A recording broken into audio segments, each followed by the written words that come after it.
नमस्कार, मैं शिव गोविंद द्विवेदी आप सभी का अपने YouTube चैनल गतिमान क्लासेस पर हार्दिक स्वागत करता हूं और आशा करता हूं कि आप लोग अच्छे से होंगे और पढ़ाई कर रहे होंगे। हम लोग चल रहे थे मेंसुरेशन 2D पे। मेंसुरेशन 2D पे हम लोग चल रहे थे। मेंसुरेशन 2D पे हम लोगों ने लगभग 10 क्वेश्चन किए थे। 10 क्वेश्चन के बाद हम लोग आगे अब बढ़ने वाले हैं। 10 क्वेश्चन के बाद अब हम लोग आगे बढ़ेंगे, उसमें आगे चर्चा होगी। क्लियर? चलते हैं, आगे बढ़ते हैं। और मैं आपको ये बता दूं कि भाई अगर आपने ठान लिया है कि हमें जीतना है तो आप जीत कर रहेंगे। अगर मान लिया है कि कुछ भी होगा तो फिर आप जीत नहीं सकते हैं। तो ठानना पड़ेगा, मानना बिल्कुल नहीं है। तो देखते हैं 11 नंबर क्वेश्चन। आज हम 11 नंबर क्वेश्चन की तरफ बढ़ेंगे। मेंसुरेशन 2D चल रहा है, उसका 11 नंबर क्वेश्चन जो कि आप स्क्रीन में देख पा रहे होंगे, लिखा है त्रिभुज ABC का आधार AB है। AB पर बिंदु D इस प्रकार है कि AB बराबर 5 सेंटीमीटर तथा DB बराबर 3 सेंटीमीटर। त्रिभुज ADC तथा त्रिभुज ABC के क्षेत्रफल का अनुपात ज्ञात करो। ये क्वेश्चन आपको दिया गया, ठीक है। ये क्वेश्चन आपको दिया गया है। देखो भाई, लिखा है कोई त्रिभुज है, एक त्रिभुज है ABC। इसमें जो ये आधार है आपका, आधार में D एक बिंदु ऐसा दिया गया है, D ऐसा बिंदु दिया गया है कि उसमें बोल रहा है कि AD आपकी क्या है, AD आपकी 2 सेंटीमीटर है। कह रहा है AB बराबर 5 सेंटीमीटर, DB बराबर 3 सेंटीमीटर। AB बराबर 5 सेंटीमीटर यानी यहां पे AB है। AB बराबर 5 सेंटीमीटर पूरा और DB बराबर 3 सेंटीमीटर। तो जब भाई आप एक बात हमको ये बताएंगे क्या कि भाई अगर ये 5 सेंटीमीटर है पूरी और ये आपकी 3 है तो ये कितनी हो जाएगी, 5 - 3 यानी 2 सेंटीमीटर हो जाएगी। होगी कि नहीं होगी? अब आपसे कह रहा है कि जब हम A से C से D को मिला देते हैं तो हमारा ट्रायंगल क्या बनता है, ट्रायंगल बनेगा ADC। तो कह रहा है कि बताइए, आपको बताना है त्रिभुज ADC तथा त्रिभुज ABC का क्षेत्रफल का अनुपात। त्रिभुज ADC व त्रिभुज ADC व त्रिभुज ABC का अनुपात बताना है। काहे का? एरिया का अनुपात। एरिया का अनुपात बताना है। जब भी एरिया का अनुपात बताना हो हम बेस से जाते हैं, आधार से जाते हैं। भाई कह रहा है त्रिभुज ADC तो इसका आधार क्या है, 2 है। तो हम ले लेंगे इसकी भुजा, आधार क्या ले लेंगे, AD। और फिर उसके बाद क्या ले लेंगे, फिर कह रहा है ABC, तो ABC का आधार क्या है, AB आधार है। क्लियर? अगर हमें पेरीमीटर की बात करता तो हमें इसका अनुपात निकाल लेते, हमारा आंसर हो जाता। लेकिन हमसे बात कर रहा है, ये कर रहा है कहे कि क्षेत्रफल की बात कर रहा है, तो हम इसका स्क्वायर करेंगे। जब स्क्वायर करेंगे तो क्या आ जाएगा, AD का मान क्या है, 2 है और आपका AB का मान कितना है, 5 है। तो इसका होल स्क्वायर हो जाएगा यानी 4/25 यानी 4:25 इसका राइट आंसर हो जाएगा। ये आप लोग ध्यान रखेंगे, इसका राइट आंसर क्या हो जाएगा, 4:25 हो जाएगा। क्लियर? मैं आशा करता हूं कि आपको बात समझ में आई होगी। अगर आपको बात समझ में आई है तो अब हम लोग आगे बढ़ते हैं अगले क्वेश्चन की तरफ।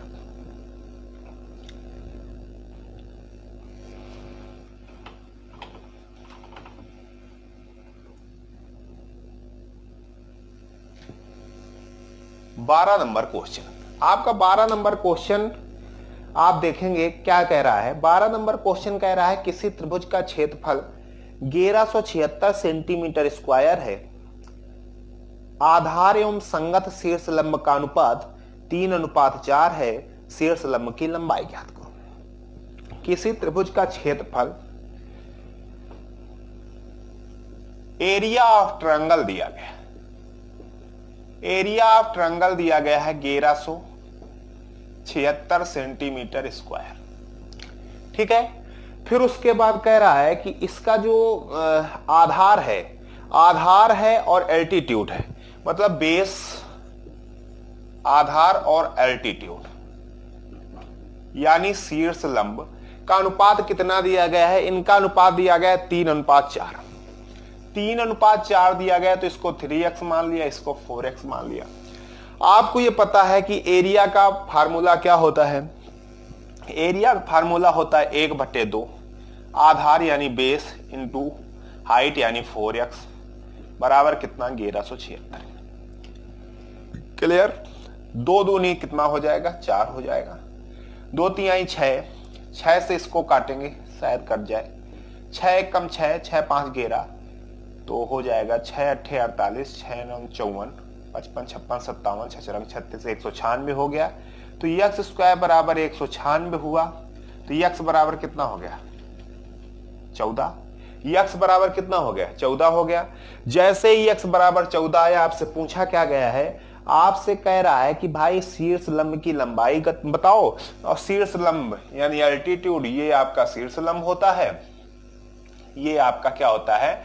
शीर्ष लंब होता है। तो इसमें ये 4x का मान पूछ रहा है, 14 चौको 56 इसका राइट आंसर हो जाएगा। 56 इसका क्या हो जाएगा? राइट आंसर हो जाएगा। ये आप लोग ध्यान रखेंगे। क्लियर? चलिए हम लोग आगे बढ़ते हैं।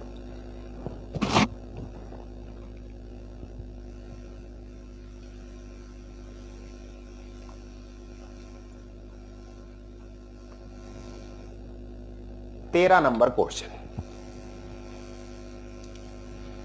नंबर क्वेश्चन आपसे कह रहा है, कहता है किसी वृत्त की परिधि को 4 पाई से 8 पाई तक बढ़ाया गया। ठीक है, क्षेत्रफल में वृद्धि ज्ञात करो। किसी वृत्त की परिधि को 4 पाई से 8 पाई तक बढ़ाया गया। किसी वृत्त की परिधि को 4 पाई से कहां तक बढ़ाया गया? 8 पाई तक बढ़ाया गया। तो इसका क्षेत्रफल ज्ञात करो। देखो भाई, तो इसके क्षेत्रफल में वृद्धि ज्ञात करो। अगर कोई भी त्रिभुज रहा होगा तो उसका जो परिधि होती है 2 पाई r होती है, उसका मान कितना दे गया? 4 पाई दे गया। ठीक है, तो पाई से पाई कैंसिल हो गया, 2 दूनी 4 हो गया। तो r बराबर क्या आ गया? 2 आ गया। r बराबर क्या आ गया? 2 आ गया। क्लियर? तो r बराबर आ गया 2। अब हम देख पा रहे हैं कि इसका जो क्षेत्रफल हो जाएगा, इसका जो क्षेत्रफल हो जाएगा, पाई r स्क्वायर होता है। तो पाई कितना है? पाई पाई ज्यों का त्यों, r स्क्वायर यानी 4, तो कितना हो जाएगा? 4 पाई इसका क्षेत्रफल हो जाएगा। क्लियर? अब आगे बढ़ते हैं। कहता है कि जो दूसरा वाला है 4 पाई से, किसी वृत्त की परिधि को 4 पाई से 8 पाई तक बढ़ाया गया, क्षेत्रफल में वृद्धि बताओ। भाई जो दूसरा वाला है उसको हम मान लेते हैं 2 पाई r, कैपिटल R मान लिया, भाई बड़ा होगा। तो इसको 8 पाई हो गया, पाई से पाई कैंसिल, 2 चौको 8 हो गया। तो r बराबर आ गया 4। तो अब इसका क्षेत्रफल क्या हो जाएगा? पाई r स्क्वायर, यानी पाई r स्क्वायर 16 पाई हो जाएगा। होगा कि नहीं होगा? 4 पाई से हो गया कितना? 16 पाई हो गया। तो कितना बढ़ा? कितना बढ़ा भाई? 12 पाई बढ़ा।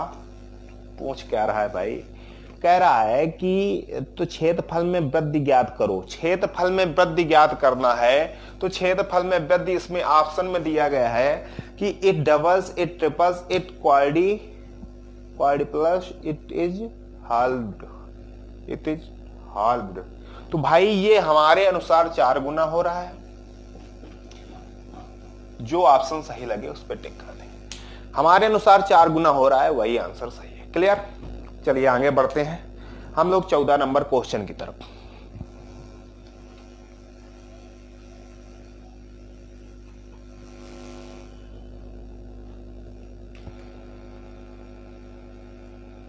चौदह नंबर क्वेश्चन आपका कह रहा है कि भाई यदि किसी आयत की लंबाई को 25% बढ़ाया जाए तथा चौड़ाई को 20% घटा दिया जाए, तब आयत के क्षेत्रफल में परिवर्तन ज्ञात करो। किसी आयत की लंबाई को हम 25% बढ़ा रहे हैं, चौड़ाई को हम क्या कर रहे हैं? 20% घटा रहे हैं, तो क्षेत्रफल में परिवर्तन 20 लंबाई में 25% की वृद्धि कर रहे हैं, चौड़ाई में हम 20% की कमी कर रहे हैं। ठीक है, ये कर रहे हैं। फिर कहता है इसके एरिया पर क्या प्रभाव पड़ेगा, क्षेत्रफल पर क्या प्रभाव पड़ेगा। इसके लिए आपको हमेशा याद रखना है plus minus M plus minus N plus minus M N upon 100। ये आपका फार्मूला होता है। इतने परसेंट की एरिया में कमी या वृद्धि होगी। ठीक है, अगर आपका आंसर प्लस में आता है तो वृद्धि होगी, अगर आपका आंसर माइनस में आता है तो कमी होगी। देखते हैं कैसे। अब जैसे इसको सॉल्व करेंगे, यम का मतलब लंबाई में कितने की वृद्धि, 25 की, तो प्लस 25 हो गया। चौड़ाई में कमी तो माइनस 20 हो गया। अब यहां का प्लस माइनस जो है इन दोनों पे निर्भर करता है, प्लस माइनस माइनस हो जाएगा, 25 दूनी 50 यानी 500/100 हो जाएगा। क्लियर, ये इससे कैंसिल हो जाएगा, 25 माइनस 25 हो जाएगा यानी 0, यानी 0 आ जाएगा। ठीक है, तो इसमें कोई परिवर्तन होने वाला नहीं है। अगर लंबाई में हम 25% की वृद्धि करेंगे, चौड़ाई में हम 20% की क्या करेंगे, कमी करेंगे, तो इस पे कोई असर पड़ने वाला नहीं है। ये आप लोग ध्यान रखेंगे। क्लियर, चलिए आगे बढ़ते हैं हम लोग 15 नंबर क्वेश्चन की तरफ।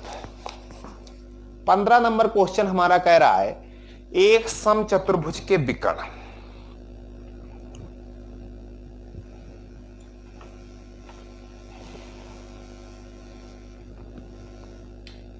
पंद्रह नंबर क्वेश्चन हमारा कहता है कि एक समचतुर्भुज है,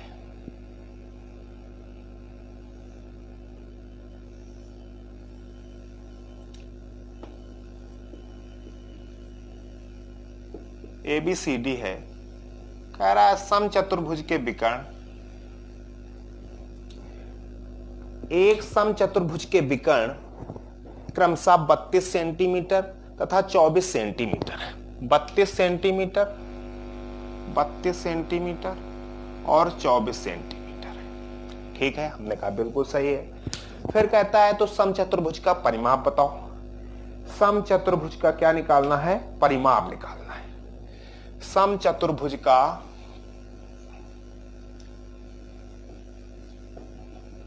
परिमाप, पेरीमीटर निकालना है। ठीक, समचतुर्भुज का परिमाप निकालना है। अब आपको पता है, जैसा कि इसके नाम से पता हो रहा है, समचतुर्भुज यानी चारों भुजाएं बराबर होंगी तो हमारा वो समचतुर्भुज कहलाएगा। ठीक है, समचतुर्भुज एक समांतर चतुर्भुज होता है। इसके आमने सामने की भुजाएं समांतर व बराबर होती हैं। ठीक है, और इसके विकर्ण एक दूसरे को 90 डिग्री पर काटते हैं। इसके विकर्ण एक दूसरे को क्या करते हैं, 90 डिग्री पे काटते हैं। ठीक है, तथा कटार बिंदु से दोनों भाग आपस में बराबर होते हैं।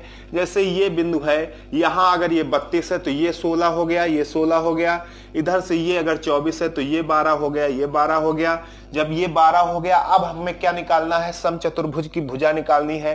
तो ये भुजा हमको निकालनी है DC। अगर एक भुजा आ जाएगी, समचतुर्भुज है तो सभी भुजाएं बराबर होंगी, तो फिर हम सब सारी भुजाएं निकाल लेंगे। क्लियर, तो हम इससे निकाल लेंगे CD का स्क्वायर बराबर 12 का स्क्वायर 144, 16 का स्क्वायर कितना हो जाएगा, 16 का स्क्वायर हो जाएगा 196 करीब हो रहा है, जितना होता है 16 का स्क्वायर, 16 छक्का 96, 9 16 9 25, 256 होता है। ठीक है, ये भाई याद रखेंगे, 1 से लेकर के 30 तक का स्क्वायर आपको रटा होना चाहिए, ये आपको आराम देगा। ठीक है, 144 में 256 जब जोड़ेंगे 400 आ रहा है। अब हमसे CD निकाला, पूछा कितना आ रहा है, तो √400 कितना हो जाएगा, 20 हो जाएगा। क्लियर, 20 हो गया, तो 12 16 20 हो गया। क्लियर, या तो आप ट्रिपलेट से निकाल सकते थे, जो ट्रिपलेट की ट्रिक हमने अभी बताई थी आपको उस दिन, पाइथागोरस प्रमेय को जो फॉलो करे वो ट्रिपलेट्स कहलाते हैं। तो यहाँ पे 12 को n मान लेते, n आपका इवन नंबर था, सम था, तो क्या कर देते, n/2 का होल स्क्वायर -1 n/2 का होल स्क्वायर +1 कर देते, तो भी आ जाता। क्लियर, तो ये आपका आ गया 20। जब ये 20 आया, ये भी 20, ये भी 20, ये भी 20, इसका परिमाप कितना हो जाएगा, 4 का गुणा करा देंगे, कितना आ जाएगा, 80 इसका परिमाप हो जाएगा। 80 क्या हो जाएगा, इसका परिमाप हो जाएगा। क्लियर, चलिए आगे बढ़ते हैं हम लोग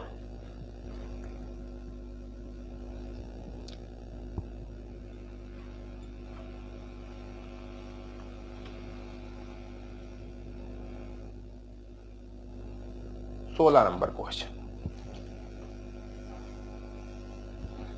16 नंबर क्वेश्चन आपका कहता है कि भाई वर्ग ए का विकर्ण a प्लस बी है, ठीक है। वर्ग ए का विकर्ण a प्लस बी है, उस वर्ग का विकर्ण ज्ञात करें जिसका क्षेत्रफल वर्ग ए के क्षेत्रफल का 2 गुना है। वर्ग ए के क्षेत्रफल का 2 गुना है। क्लियर? चलिए देखो भाई, a वर्ग का विकर्ण कितना है? a प्लस बी है। a वर्ग का विकर्ण a प्लस बी, a वर्ग का विकर्ण a प्लस बी है। जब a वर्ग का विकर्ण a प्लस बी है तो वर्ग की भुजा क्या हो जाएगी? भाई विकर्ण हमारा होता है √2a, तो विकर्ण बाय √2 हो जाएगी हमारी क्या? भुजा। होगी कि नहीं होगी? बिल्कुल होगी। जब भुजा हमारा जो विकर्ण हम मानते हैं, वर्ग का जो विकर्ण होता है 2 भुजा होता है, √2 इंटू भुजा, √2 इंटू भुजा होता है। तो हम अगर भुजा निकाले तो विकर्ण के बट्टे में √2 आ जाएगा, बिल्कुल आ जाएगा। अगर अब हम a वर्ग का क्षेत्रफल निकालने, क्या आ जाएगा? आ जाएगा भाई विकर्ण का स्क्वायर बटे 2। विकर्ण का स्क्वायर बटे 2 यानी कितना?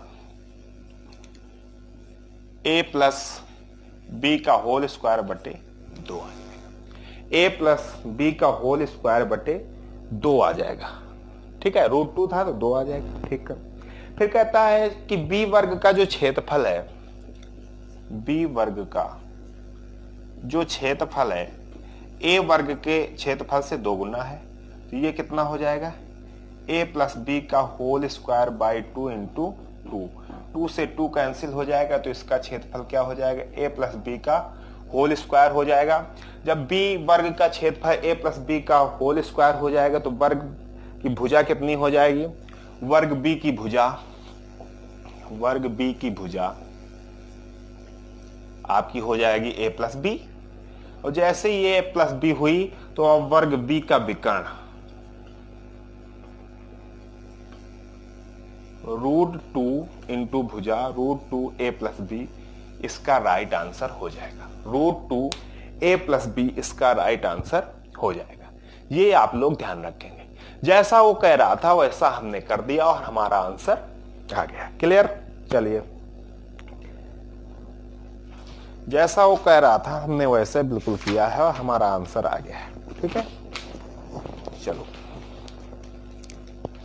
अब हम लोग आगे बढ़ते हैं 17 नंबर क्वेश्चन की तरफ।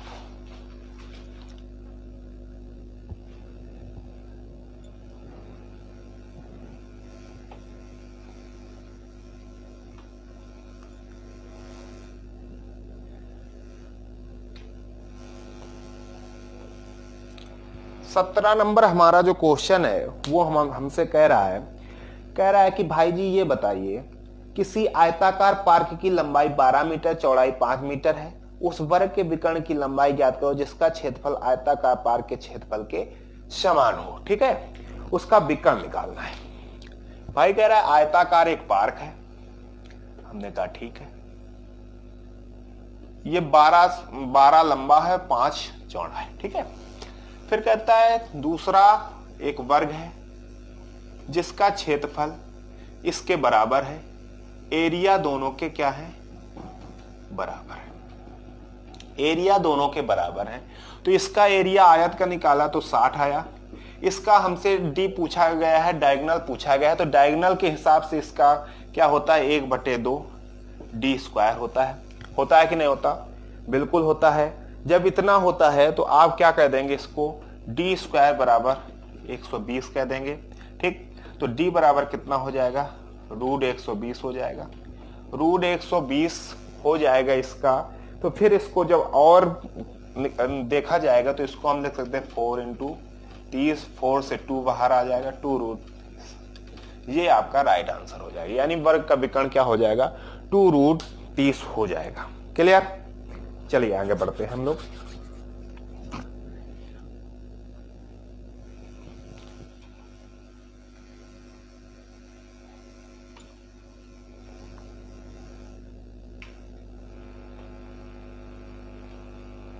18 नंबर क्वेश्चन। 18 नंबर क्वेश्चन आपसे कह रहा है कि भाई एक वर्ग और एक आयत का क्षेत्रफल बराबर है। ठीक है, आयत की लंबाई वर्ग की किसी भुजा की लंबाई से 5 सेंटीमीटर अधिक और उसकी चौड़ाई वर्ग की भुजा से 3 सेंटीमीटर कम है। आयत का परिमाप ज्ञात करो। अच्छा देखो भाई, पहले उसने कहा वर्ग का क्षेत्रफल आयत के क्षेत्रफल के बराबर है। हमने कहा ठीक है,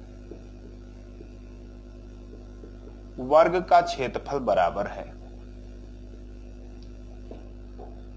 आयत के क्षेत्रफल के। ठीक, वर्ग क्या होता है? भुजा का स्क्वायर, ए स्क्वायर मान लिया वर्ग की भुजा ए रही होगी, इसको यल इंटू बी कर दिया, ये होना चाहिए। ठीक है, लेकिन फिर उसने एक कंडीशन रख दी। क्या रखी? उसने ये कंडीशन रख दी कि जो इसकी लंबाई है, किसकी? आयत की जो लंबाई है वो वर्ग की भुजा से 5 सेंटीमीटर अधिक और चौड़ाई जो है वो वर्ग की भुजा से 3 सेंटीमीटर कम है। ये उसने शर्त रख दी, तो हमने उसकी शर्त मान ली। और जब शर्त मान ली, अब हमने क्या किया? अब हमने ये जो हमारे पास ये समीकरण था इस पे रख दिया, तो हो गया ए स्क्वायर बराबर ए प्लस 5 और ए माइनस 3। तो ए स्क्वायर बराबर इसका गुणा कराएंगे, a square minus 3a plus 5a minus 15 हो जाएगा। होगा कि नहीं होगा? ए स्क्वायर से ए स्क्वायर कट जाएगा, कितना बचेगा? 2a बराबर 15। तो a बराबर कितना? 7.5। a बराबर कितना? 7.5 हो जाएगा। और जब ये 7.5 हुआ तो इसकी लंबाई कितनी आ जाएगी? 7 5 12, 12.5। इसकी चौड़ाई कितनी आ जाएगी? 4.5 आ जाएगी। ठीक है, अब आपसे पूछा क्या गया है कि आयत का परिमाप बताओ। आयत का परिमाप आपको बताना है। आयत का परिमाप होता है 2 ब्रैकेट में यल प्लस बी। होता है कि नहीं होता है? बिल्कुल होता है। 2 यल की जगह पे क्या आ जाएगा? यल की जगह 12.5 आ जाएगा, बी की जगह में 4.5 आ जाएगा। 12 4 16, 17 17 दूनी 34 हो जाएगा। 34 इसका राइट आंसर आ जाएगा। यानी आयत का परिमाप क्या आ गया? 34 सेंटीमीटर आ गया। ठीक है, ये आप लोग ध्यान रखेंगे। अगला हम लोग आगे चलेंगे 19 नंबर क्वेश्चन की तरफ। हम लोगों का ये लक्ष्य होता है कि एक दिन में हम लोग 10 क्वेश्चन करें कम से कम। तो 10 क्वेश्चन 8 हो गए, 2 अभी बाकी हैं।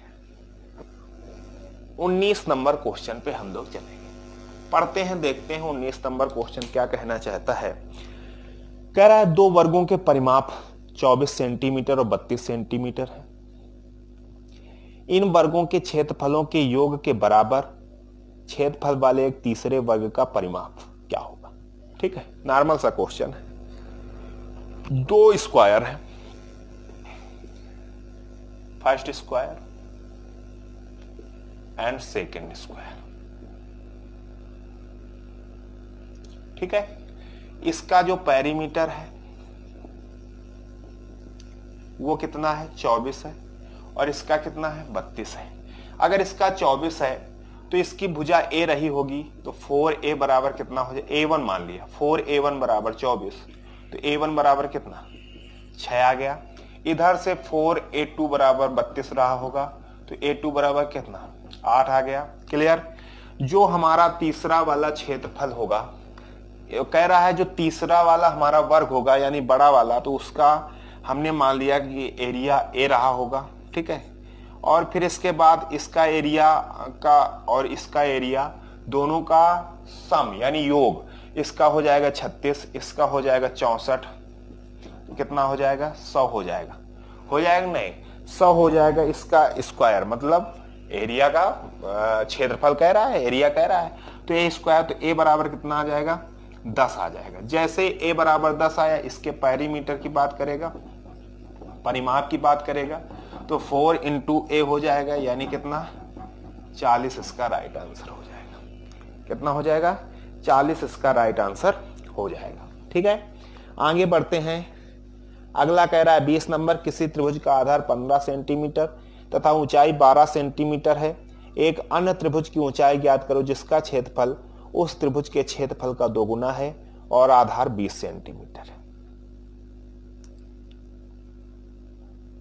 ठीक है, देखते हैं भाई।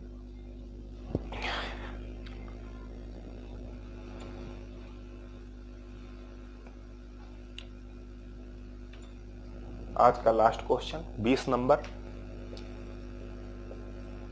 20 नंबर हमारा कह रहा है कि भाई किसी त्रिभुज का आधार 15 सेंटीमीटर तथा ऊंचाई 12 सेंटीमीटर है। किसी त्रिभुज का आधार 15 सेंटीमीटर, ऊंचाई 12 सेंटीमीटर है, तो इस त्रिभुज का क्षेत्रफल क्या हो जाएगा? त्रिभुज का क्षेत्रफल हो जाएगा 1/2 आधार इंटू ऊंचाई। 15 गुणा 12, 2 छाका 12, 15 छाका 90। यानी इसका जो क्षेत्रफल आया 90 यूनिट स्क्वायर, मतलब कुछ भी यूनिट रही है, हमें पता है कि नहीं पता? पता है, सेंटीमीटर स्क्वायर हो जाएगा। एक अन्य त्रिभुज की ऊंचाई ज्ञात करो जिसका क्षेत्रफल इस त्रिभुज के क्षेत्रफल का 2 गुना है।